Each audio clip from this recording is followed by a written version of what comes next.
ওরে জীবনের মালিক তোমায় সারা জীবন চলে না।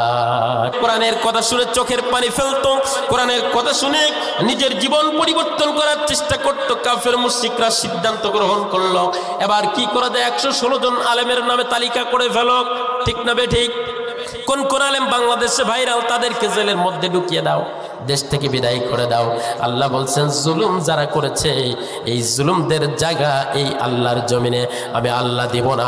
15 বছর পরে যে আল্লাহ রব্বুল আলামিন ফিরাউনকে পানিতে চুবিয়ে মেরেছিল, সেই আল্লাহ রব্বুল আলামিন 1400 বছর পরে এসে 15 বছরের জালেমকে আল্লাহ তাআলা বাংলাদেশ থেকে বিতাড়িত করে দিয়েছে। যারা বলেন আল্লাহু আকবার।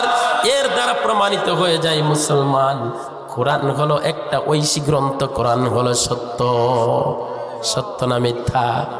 এ জীবন চলার জন্য কোরআন দিয়ে করলেন ধন্য, এ জীবন চলার জন্য কোরআন দিয়ে করলেন ধন্য। নবীর হাদিস নবীর কথা ভুলতে পারি না রে জীবনের মালিক তোমায় সারা জীবন চলে না। ও রে জীবনের মালিক তোমায় সারা জীবন চলে না।